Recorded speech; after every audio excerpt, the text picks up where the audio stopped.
Hello and welcome to another Baggie Brothers video. Today we are once again joined by one of West Brom's ex-players, and today it is Nathan Ellington, the Duke. Nathan, thank you so much for joining us this evening. It's a pleasure. It's a pleasure. Thanks for having me. No, it's all good. Just a quick, brief little look over, obviously, your time at West Brom. You joined us from Wigan and you were with us from 2005 to 2007. One season in the Prem, one season in the Championship. You made 81 appearances in total and you scored 20 goals during your time with us. So obviously, as I just mentioned, obviously you joined us from Wigan. What tempted the move over to West Brom? It was a decision really made by looking at the squad, seeing that they just stayed up, knowing the manager is one of my boyhood heroes because I supported Man United. So growing up, seeing him playing for Brian Robson playing for Man United, it's just a thing of you never really think that it's going to become a reality playing for someone like that. And that was part of the decision to make my move there. When it came to choosing West Brom as the club to go to, it definitely was looking at that squad and seeing the players' names that I also grew up looking at. Kanu, for example, who's like one of the guys that I've always watched and played on computer games with, and then all of a sudden you're like, wow, he's in the squad. I'll be playing with players like that. So yeah, that was the main reasons, and I thought it would be obviously at least a sideways or upwards movement from where I was. So that's what I felt in terms of squad quality. I felt, it's a new challenge to move on. And that's why I decided to go. Yeah, because it happened pretty much just as Wigan got promoted as well, didn't it? Yeah, obviously. Promoted to the Prem. Yeah, obviously, you guys probably know there was more to it before. The reason why I wanted to leave in the first place was a different reason. I didn't want to leave Wigan. I wanted to stay there, but due to things that came about, that meant that I had to then look elsewhere, and that's what led me to then looking at West Brom, which made them the right suitors for me at the time. Yeah, and well, I for one was really glad you came. I was really impressed with your record at Wigan, especially. You're powering them in, weren't you? So we were all looking forward to that. How do you remember your time at West Brom? Is it fond memories or? Yeah, obviously being in the Premiership, it was definitely fond memories. And having the spotlight on every game, being shown on TV and stuff like that. So that was amazing. It just was a bit disappointing to not play week in, week out, where I was used to that. I was used to scoring 20 plus goals a season since I started playing pro. So and I knew obviously to play week in, week out would get me to that again. And to be on the bench too many times for my liking, it just felt like, I said it at the end of the season to the manager. I said, look, it felt like you brought me in just to cripple Wigan, and it backfired because you didn't bring me in to play. I ended up being top scorer still. I had 8 goals in the end of the season in all competitions, and I played half the games of the other strikers. So for me, it felt like, man, I should have been playing. I should have been playing more. I knew I could do well in this level. I played against Premiership opposition many times, and I did really well. So I just wish you'd played me more. And I wish I would have spoken up earlier because I didn't. I was one of those quiet guys who just get on with it. And they said the same. I wish you would have mentioned this and said what you thought earlier. Maybe things would have been different. Maybe would have made them change their mind about a few things. But see, that was the thing. You were scoring goals for us, and that's why. I remember that season. I think, if I'm right in saying, Kanu set up quite a lot of your goals, didn't he? Yeah. So I didn't understand why you weren't getting picked ahead of some of the others that weren't quite as, because we had a lot of forwards at that time as well, didn't we? Yes. There was quite a few forwards in the squad. Yeah, we had Kamara, we had Campbell, we had Horsfield, we have Earnshaw, me, and Kanu. So we had loads of strikers, but it was me and Kanu. Yeah, but me and Kanu were the top scorers. Yeah. And I remember going to Birmingham. We were sitting on the bench, me and him looking at each other, going, "How crazy is that? You're on 5, I'm on 5, and we're sitting here. Or well, you're on 4, I'm on 4. The other strikers got 1, and they've played double our games, yet we're sitting here on the bench." And then we were struggling in that game. And then me and him came on, and we totally changed the game. And I scored, and I hit the keeper. Had another save to make, and we looked really good.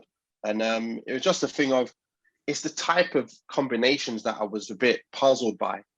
I was thinking, we had strikers who are very good hold-up players, Horsfield, Campbell, very good hold-up players, very experienced. But if you're going to play both of them, you lose the pace that is going to hurt players. So for me, I felt if you're going to play one of them at least. Don't play both of them and make your team like less of a kind of dynamic team. And that's what I felt was the problem. I always felt Kamara, he could play on the right as well. At the time, he was playing on the right and he gave a lot of dynamism and pace, but he never really wanted to play him either. So I was looking at our squad thinking, man, we could really go at teams. But he never wanted to play that team every week in, week out. And, I think a bit disappointing in my mind, but I think he felt already beaten against the bigger teams and that he didn't want to play his best team against them because we might get tired and not be fully ready for the lesser teams.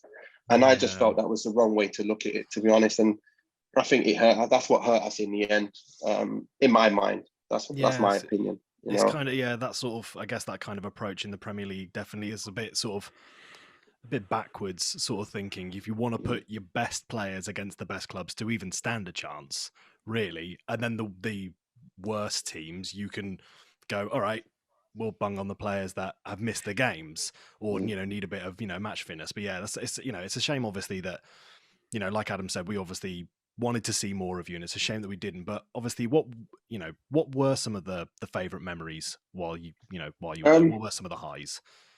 Great memories. Every memory is great when you're playing in the Prem anyway. But playing against Everton at home and scoring the 2 goals there, especially at the time when my son was just born as well. So it was great to get some goals, get a really good goal as well. And it just felt that was a really good time. And then supporting United all my life and playing against United and scoring at home and then going, I think it was in the Cup where I scored in the Cup as well against them at Old Trafford. So that was a real highlight because I had to savor the moment massively. Like we was on the coach, we were driving up to Manchester, and we were outside the stadium. I'm just there just thinking, wow, I finally get to do this. You know what I mean? So, and then you get on the pitch and what's funny is my son was in the same class as Rio Ferdinand's son.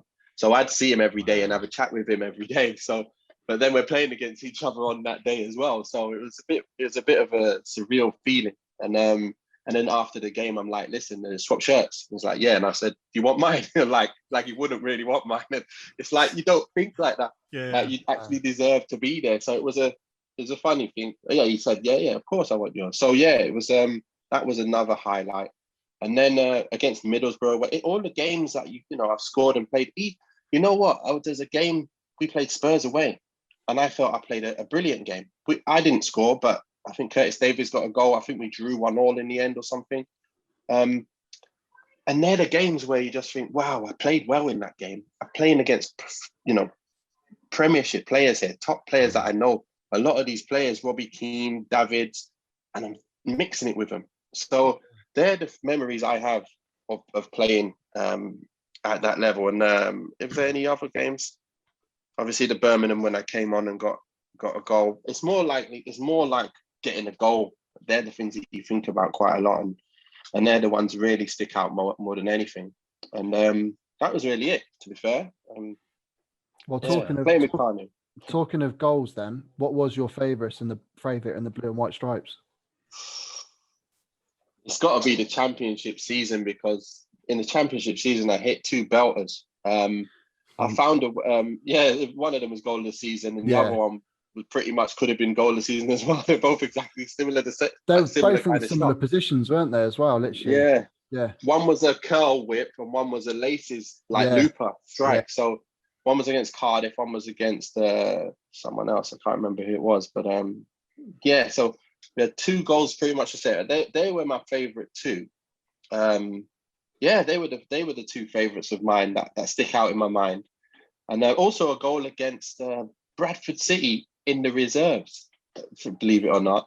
I scored from like 35 yards and the keeper just stood still. It was another looper. We just looped and he just looked at it and he's like, huh?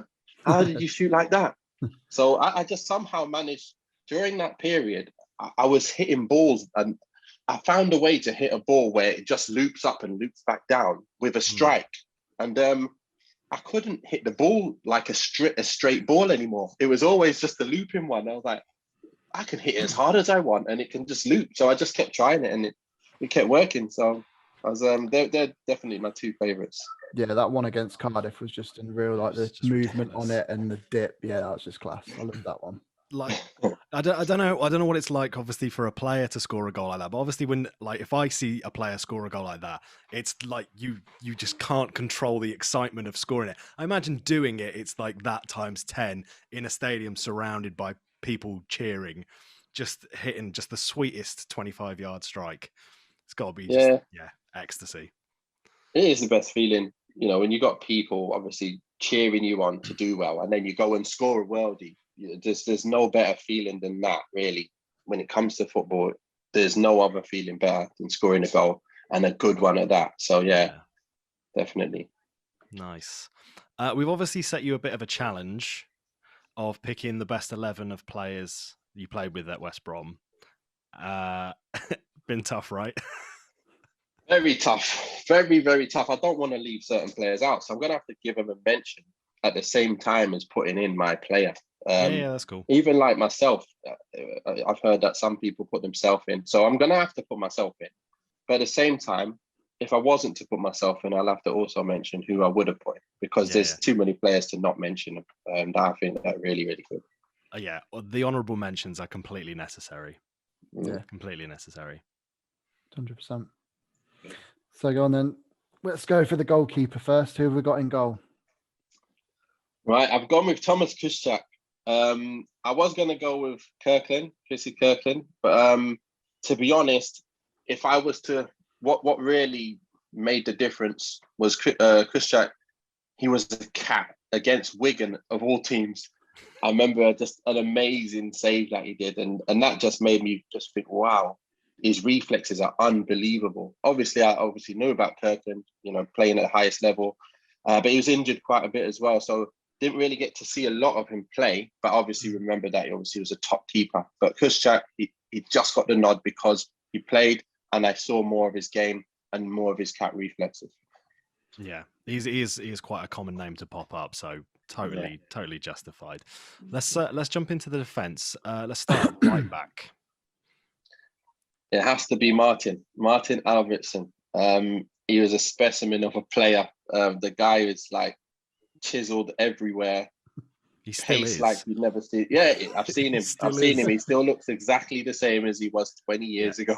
So he looks unbelievable. And he was just power. He was a powerhouse. And he could actually play with his left foot and right foot as well.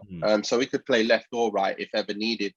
So yeah, it was someone that you just thought, you know what, he's solid at right back. You always see him overlapping and outpacing players. So yeah, it was a good right back to have it in the side. Definitely. Who's going at centre backs then? Straight away, first name that came to my mind. In terms of experience, when I first got there, it was Steve Watson. He's the main guy that obviously I thought, you know, you'd need to have some experience in there. And the minute I saw him, I just seen, you know, a steady player who knows exactly what he's doing, and the experience he has as well is needed. And obviously having played at Everton before as well, and, you know, watching him before, knowing that, you know, is this guy that's, you know, he's up there in terms of, he was obviously coming to the end of his career, but he was still a top defender at that point. So he's definitely a player I wanted to have. I would have chosen in my back four. Nice. And sitting next to him? Curtis Davies. Curtis Davies, he comes into the training ground, and he's like 18 years old. I'm like 23, and I'm looking up to him. Like he comes in, you can just tell straight away he's that character who is a born leader. Yeah. He comes, and I actually didn't even think about it, but I'd sometimes sit there and think, wait a minute, this guy's so many years younger than me. How comes I talk to him like he's like the older guy who is telling me and helping me out? So for him, it's like, you know, unreal. When you see it, it sticks out like a sore thumb. Great leader. And you could see he was destined to do really good things. So definitely a player who, you know, very hard to beat. He could back himself against anyone, and he proved it throughout his career. Did really, really well. Great defender. Yeah, nice top choices. Yeah, agree with all of those points on Curtis Davies. Shame we couldn't keep hold of him longer, really, but yeah, he moved on to bigger and better things. Left back, who we got there?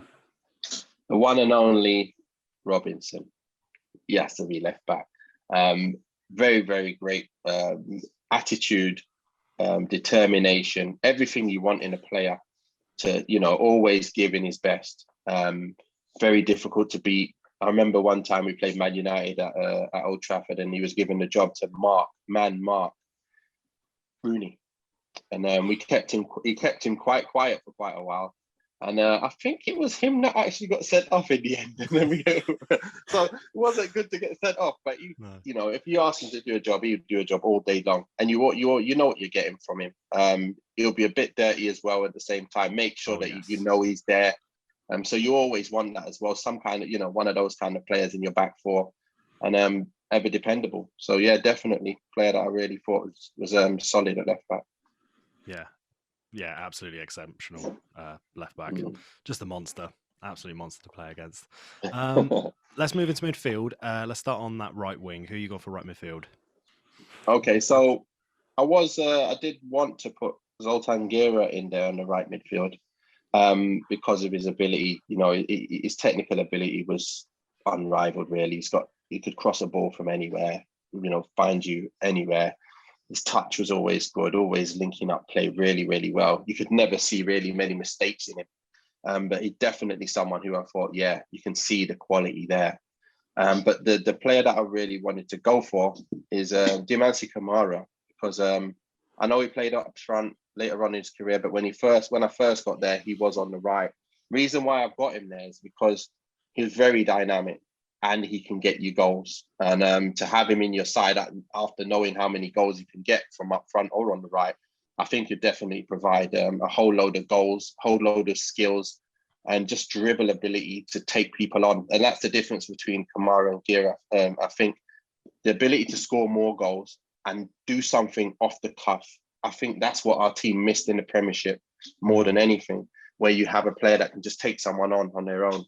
And definitely someone who really can penetrate defence on his own and get a goal out of nothing. So definitely one on my right side. Solid choice. Who's in the middle of the park then? Right, we've got Nigel Quasi, who I put in there. It was either him. Obviously, there's Ronnie Warwick, who was another defensive. So what I tried to do is go with a defensive and an attacking. But then obviously I've also chosen a few players that. So I got Rob Corrin as well, because he was a midfielder in the middle that I wanted to choose. But then because I'm kind of going with this kind of mix, I thought because Quasi's got left foot, right foot, his technical ability was great, and he packed that punch of winning the ball as well. I thought that was a player who definitely you need in your side as well. So Nigel Quasi got the nod there, definitely. And beside him, I was going to have him on my left, but I want to move him inside. Top player. Jason Kumas. Unbelievable player. There's no way he's not going to be in my side. The guy can just skip past anyone and whip it into the bins. He's unbelievable. You'd always know that you're getting a goal from him. He started on the left quite a lot of times, but I'm putting him in the middle because I've got another few people on the left that I've got to talk about. But yeah, Kumas definitely got to be in my starting 11. Wherever he plays, you can put him anywhere. But his right foot, I know he didn't really use his left too much, but man, was he a player?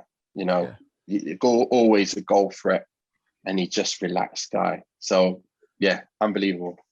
Yeah, another name that comes up quite often, Jason Kumas. Yeah, another that comes up quite a lot. Who's on the left then? Right, so we've got Jonathan Greening. He's a player who I was going to go with at first. Just because obviously come from United, obviously knew him from then, came there, I could see his ability. You can't get the ball off him. He's got that cut back from the left where, he fakes it and then does that in-swinger, crosses it in that you can't block because it's coming from the other side. So he always had that. It always looked really, really good. But I want some more goal threat. I want someone with a left foot wand. And this player is called Chris Brom. Club he had a left legend, foot. Chris Brom. Yeah. Absolute left foot on him. When he first came to the club, we were like, wow, this guy's foot is a wand. So he had to get the nod, to be fair, just because his ability, you know what his left foot can do. Yeah. Power, direction, accuracy, just he could do what he wanted with that foot. So definitely it's a tough one, but I had to give Brunty the nod to get in there. And I think that's a really, really good midfield. So It's an awesome midfield. For the names that you're dropping that aren't getting in that midfield, it's a very good midfield. Yeah. I just wish for any of them to be part of the team now. It's every time we do one of these, you hear names of people like, oh, they were good, weren't they? And then you're like, oh shit, we were missing them. If only they were still there. Oh, what a shame. So who have you managed to pick for the striker positions? So obviously the first player who gets the nod straight away, just because he is who he is Kanu. Kanu is going to get that because he does everything at his own pace. No one can stop him. He fake shots people at walking pace. Everyone still slides. And you make a run, he puts it on your foot. And he can run past people walking. So I don't know anyone else that can do something like that. He's just unbelievable. He's been, when I first come to the club, I think he was 27 at the time. And I'd been playing with him since I was a kid on my PlayStation. So I don't know what age he was when I was playing with him as a kid. But for him to still be 27 when I'm 20 something, it's unbelievable. So I don't know how he holds back the years, but he was able to do it. And, it's just amazing to get to play with someone with that kind of quality. And just to know that it's another partnership that I felt was so good for me, because I only really got that with Jason Roberts, where you get that, wow, I make a run, he wants to find me. Every time he's looking to find me. And that's what I needed, because that's what I was used to. And, thanks to him, he set me up near enough every goal. And he obviously got his fair share of goals as well. So for me, I could see the quality there 100%. So that's why he gets the nod. And then with my next position, I grew up, I'm going to mention a few people before I mention the player who would get it. Obviously, it's me, but I'm going to mention, I grew up, I was at Bristol Rovers at the time, and there was always this other player down at Cardiff, absolutely ripping goals in. I was scoring my goals, but then there was always this guy down at Cardiff. Everyone's talking about him scoring goals for fun, doing flips after he scores goals. So I was thinking, wow, okay, this kid is really good. It's Robert Earnshaw. He was really, really good. I would have liked to have played more with him, but I didn't get to play a lot with him. So the reason that's why he didn't really get in. And then there was other players who I really think, slightly ahead of him. You've got Kevin Phillips. Kevin Phillips is the one that I would have went for if it wasn't myself that I'm going to put in. Kevin Phillips, unbelievable goal scorer. He obviously was, I remember him scoring 30, 40 plus goals in the Premiership, and then to get to play with him, you see the quality he's got. He can put the ball top corner every time he wants. I remember in training, we get the ball and get a shot off and lay it off and then get the shot before a game. And he's just it's easy. There you go, top bins. There you go, top bins. There you go. Unbelievable all the time. So his quality in finishing was something that really, really stuck out to me. And his ability to link up players as well, make the right decisions. So he was definitely someone who I felt, definitely great striker to be in that first 11. But obviously, I'll have to go with myself. I want to back myself to be my own striker in my own position. I felt obviously that I can do a job.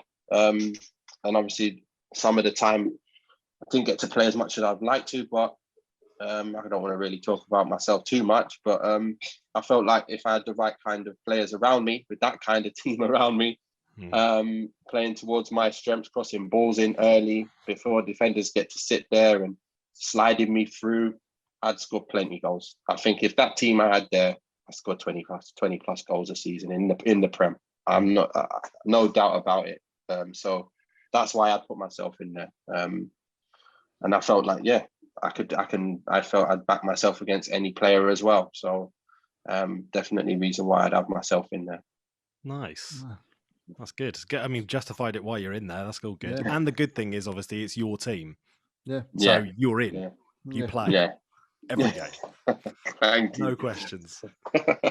Awesome. Thank you so much for coming and having a chat with us this evening, Nathan. Anytime. You're obviously, at the moment, you're involved in the Pre-Pro Academy. You're a co-founder for that. And I guess that's if people want to know more about what you're currently doing, the website's the best place to go to. Yeah, and we've got one-stop sports management as well. So we represent players as well coming through the game.